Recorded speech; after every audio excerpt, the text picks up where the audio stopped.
Good morning, students. Today we will discuss alternative solvents in green chemistry. The chemical reactions are carried out by the dissolving the reactants in appropriate solvents. The use of solvents facilitates heat transfer, mixing of different phases and removal of unwanted byproduct. Students chemical reactions carry out करवाते हैं, हम lab processes करवाते हैं. That time you very well known कि हमें solvents की need होती है. हम रिएक्टेंट्स को डिसॉल्व करने में, हीट ट्रांसफर के लिए कोई भी प्रोसेस करवाते हैं, हम पहले सॉल्यूशन बनाते हैं. तो सॉल्यूशन बनाने के बाद ही हम उसकी रिएक्शंस करवाते हैं. तो सॉल्वेंट हमारी केमिकल साइंस में एक इम्पोर्टेंट रोल रखता है. बट इसके साथ साथ ही अगर हम हम सॉल्यूशन बना के रिएक्शंस करवाते हैं तो एक मेजर रोल प्रोड्यूस करता है वेस्ट में. हमें सोलवेंट हमारा बहुत ज़्यादा, हम प्रेसिपिटेशन करते हैं रिएक्शंस में, प्रेसिपिटेशन के हम अपना प्रोडक्ट ले लेते हैं. बाकी का जो फिल्ट्रेट होता है उसको हम क्या करते हैं, हम सिंक में फेंक देते हैं, हम उसको डिस्ट्रॉय कर देते हैं. बस वही हमारा वेस्ट है. उसमें कितने सॉल्वेंट ऐसे हैं, केमिकल हैं जो कि हैजार्ड प्रोड्यूस करते हैं किसको, एनवायरनमेंट को.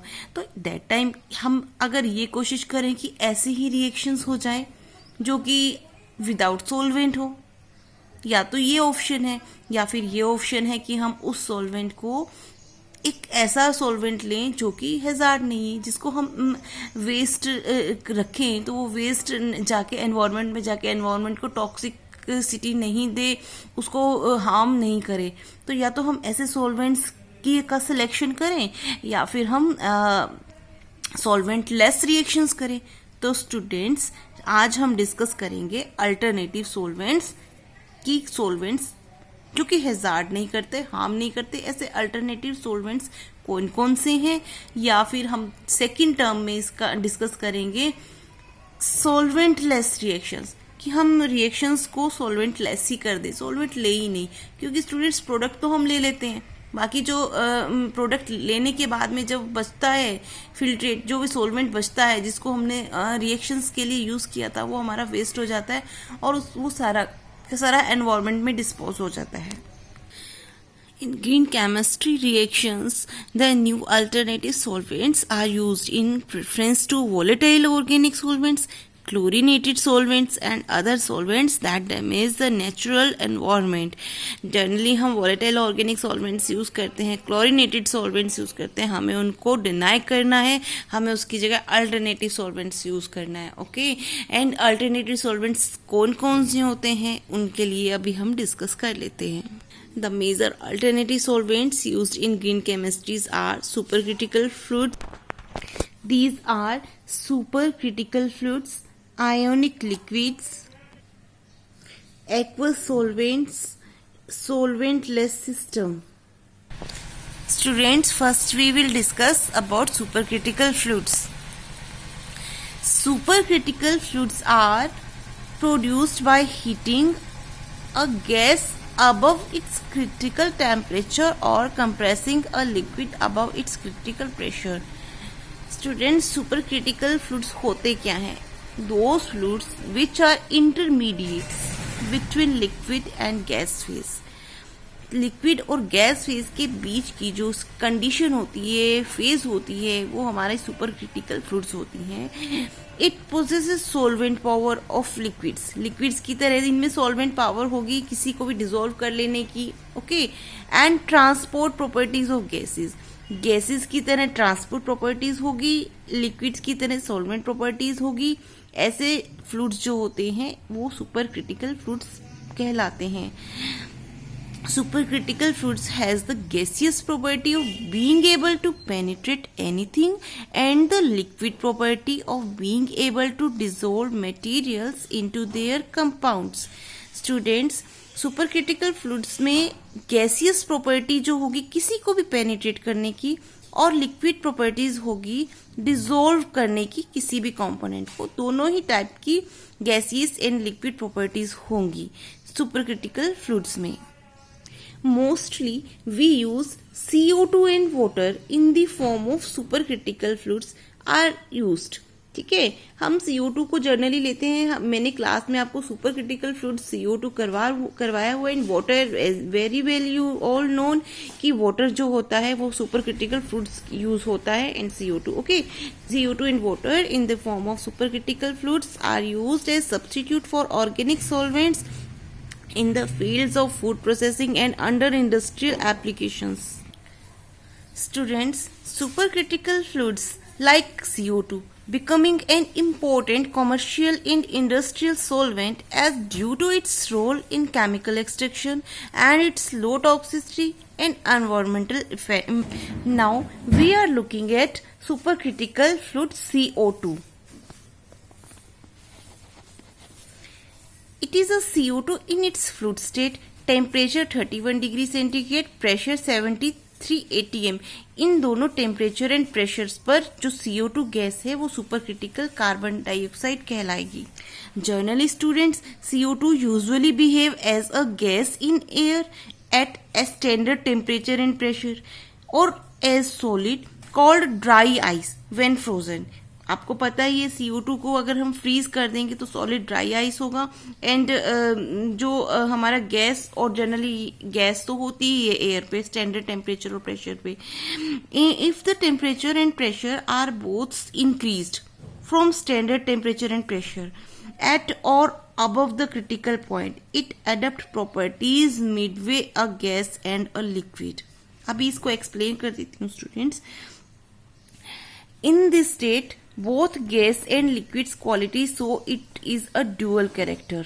ठीक है, हम अगर इस कंडीशन में बात करें, temperature 31 degree centigrade, pressure 73 atm, इस कंडीशन पे बात करें तो ये दो टाइप का नेचर रखेगा, गैस का और लिक्विड का। लिक्विड की तरह डिसॉल्विंग पावर रखेगा, सॉल्यूशन एक तरह से सॉल्वेंट की पावर रखेगा, एंड गैस की तरह पेनिट्रेशन पावर रखेगा, ट्रांसपोर्ट पावर रखेगा।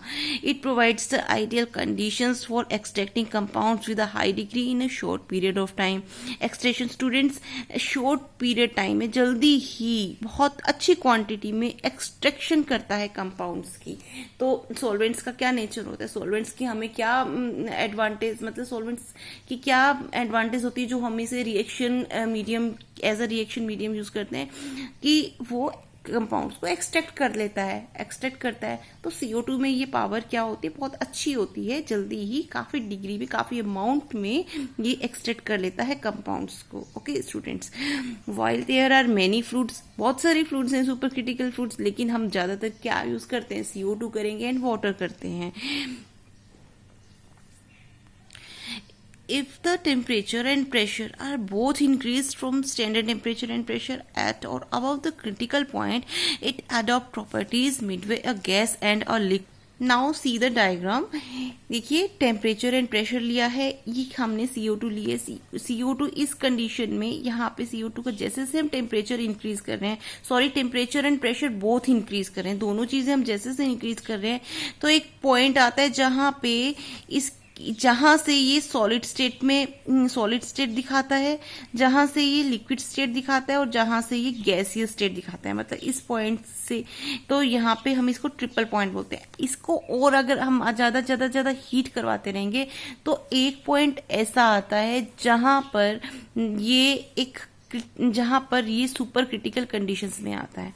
इस पॉइंट को हम क्रिटिकल पॉइंट बोलते हैं, और यहां से आगे इससे ज्यादा टेम्परेचर और प्रेशर लेने पर और इस पॉइंट पर, दोनों पर ये जो CO2 है ये हमारी सुपर क्रिटिकल हो जाएगी। The boiling separates the all states. Boil करने पर हम, जैसे कि हमारा लिक्विड है, हम उसको बॉयल करते हैं, टेम्परेचर इंक्रीज करते हैं, ऑल स्टेट्स हमारी शो होंगी, and comes to the critical point. धीरे धीरे क्या होगा, क्रिटिकल पॉइंट पे आते रहेंगे, to become a single super critical phase. और कहाँ, एक सिंगल फेज आ जाएगी, super critical phase. If the temperature and pressure of a substance are both higher than TC and PC, मतलब critical temperature and critical pressure. कौन सा है critical temperature and critical pressure? This is critical temperature and pressure point. देखिए, यहाँ इस pressure पे और इस टेम्परेचर पे और इससे ज्यादा हीट करने पर हमारा जो CO2 होगा वो सुपर क्रिटिकल हो जाएगा। दोनों मतलब कैरेक्टर्स शो करेगा। Of a substance are both higher than TC and PC. For a particular substance, the substance is defined as a supercritical fluid. Now its advantages. It is a rapid process due to low viscosity and high diffusivity of supercritical fluids. बहुत जल्दी process करता है क्योंकि viscosity काफ़ी लो होती है और diffusivity काफ़ी हाई होती है. That's the reason we use CO2 as a solvents, good solvents, okay, और as a green solvents. The dissolving power of a super critical fluids can be controlled by pressure and temperature. Dissolving power है, ज़्यादा dissolve करना है, कम dissolve करना, ये सब हम इसको प्रेशर और टेम्परेचर को कम और ज़्यादा करके इसको कंट्रोल कर सकते हैं. The fluid is easily recoverable from the extract due to its volatility. Volatile तो होता ही है. CO2 की नेचुरल फॉर्म क्या है? गैस है, वॉलेटाइल होगा ही, मतलब वेपोराइज हो गए. तो इसको हम रिकवर कर सकते हैं. क्यों? क्योंकि हमारा, अगर देखिए, लिक्विड सॉलिड स्टेट में है, उससे लिक्विड स्टेट में जाएगा, लिक्विड स्टेट से गैसी स्टेट में जाएगा, कहाँ? एनवायरमेंट में जाएगा. हमारे पास इसकी कमी नहीं होगी. ये हम वॉलेटाइल हैं, ये इसको हम वापस लिक्विड स्टेट में ले आएंगे, CO2 को इकट्ठा करेंगे, लिक्विड स्टेट में ले आएंगे, है ना, और सुपर क्रिटिकल स्टेट में ले आएंगे. तो ये रिकवरेबल है. रिकवरेबल क्यों? क्योंकि इसकी नेचर क्या है? वॉलेटिलिटी है, ये वॉलेटाइल है. The high boiling components can be extracted at the relatively low temperature. High boiling components जो हैं, जो हाई, उनको हम एक्सट्रैक्ट कर लेते हैं लो टेम्परेचर पे ही, उनको हम एक्सट्रैक्ट कर सकते हैं. This process is non destructive. सबसे बड़ी बात, green favourable, environment favourable, non destructive है. No mass is lost in the process. इसका कोई भी मास प्रोसेस लॉस्ट नहीं होता. नो वेस्ट, नो लॉस और रिकवरेबल. 3 चीजें इसकी ग्रीन फेवर्ड हैं. एक तो नो मास लॉस होगा, कोई भी लॉस नहीं होगा, नो वेस्ट होगा, नॉन डिस्ट्रक्टिव होगा, और ये रिकवरेबल होगा. एंड वो वॉलेटाइल है. इसलिए स्टूडेंट्स, ये थे हमारे super critical fluids. Next alternative solvents है आयनिक लिक्विड, जो हम अपनी अगली वीडियो में, नेक्स्ट वीडियो में डिस्कस करेंगे. Thank you students.